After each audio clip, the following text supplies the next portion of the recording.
Hello, everybody. Welcome to our 5-minute daily devotionals for today.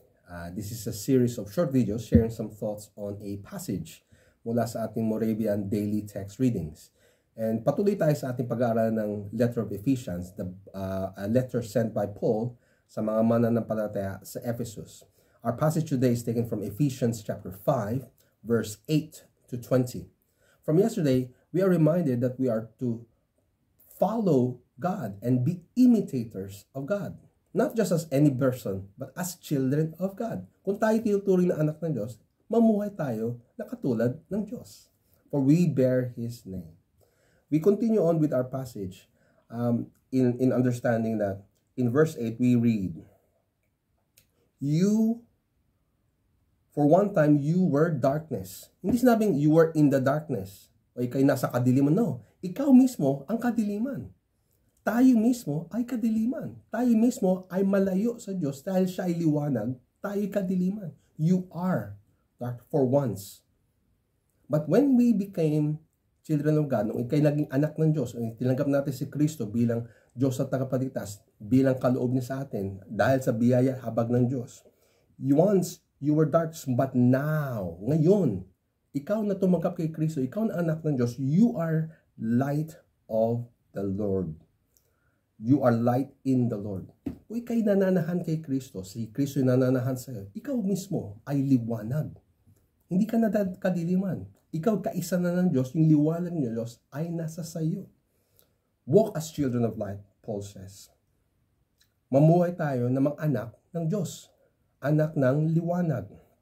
For the fruit of light is found in all that is good, right, and true. Paano natin malaman kung ano yung tama? Ay, kung ano yung liwanag? Kung ano yung maganda, mabuti, good? Kung ano yung tama, what is right? Kung ano yung totoo, what is true? You are living out as a children of God, as children of light.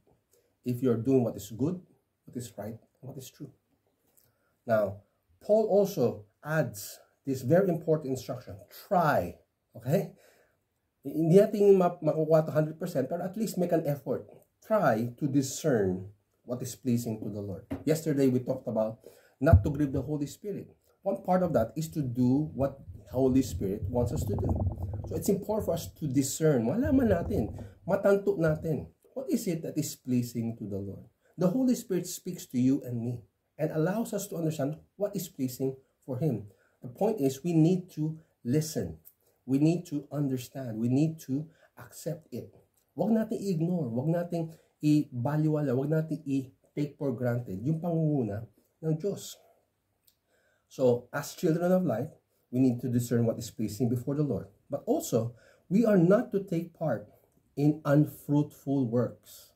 Yung mga gawain na hindi nagbe-bear ng love, goodness, patience, kindness, the fruit of the Holy Spirit.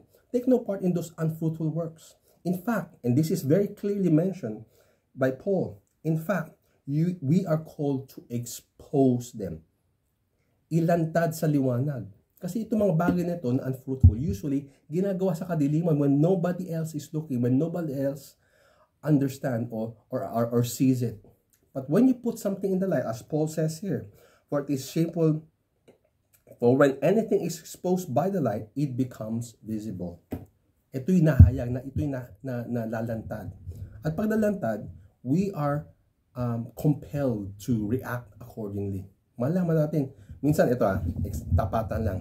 Pag meron tayong ginagawang mali, okay lang tayo sa pagpatuloy na gawa ng mali, nalalagay lang tayo sa point na mamili tayo pag na-expose na tayo. Pag nasabi, ay mali yan, Ronald.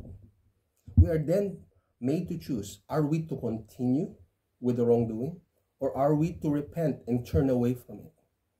What Paul is saying, as children of the light, we are to expose them. Not for them to continue on with the mistake, but hopefully for them to repent and turn away sa maling pamamaraan. With love and grace, we do that. Hindi para i-condemn, but to restore. We expose the wrongdoing, the works of the darkness, so that we may bring them over to the light. As they repent mula sa maling pamumuhay, manumbalik sila sa Diyos at manatili sa liwanag. That is the calling. That is the desire of the Holy Spirit for us to live out the light, to do what is good, right, and true, and to expose that which is not good, right, and true, to restore them back into the light and be part of God's plan. Now, it is important for us to understand, verse 15, look carefully then how you walk. Pagmasdan mo mabuti kung paano ka mamuhay. Not as unwise, but as wise, making the best use of the time, for the time is evil. Itong pamumuhay natin ngayon ay pasama na pasama. Aminin natin na hindi. Things are turning out for the worse. And we pray that God will return so that everything will be restored. Up until then, Paul is saying, look out. Watch what you're doing. Submit to the Holy Spirit. Allow Him to tell you what He wants you to do. Discern what the Holy Spirit wants us to do. Expose things that are not part of God's plan so that you can restore the brother or the sister. That is our work. That is what we do as children of God. May God strengthen us in doing these things. And by God's grace, we will, to the glory of our Lord Jesus Christ. May God bless you as you live out and follow God's word.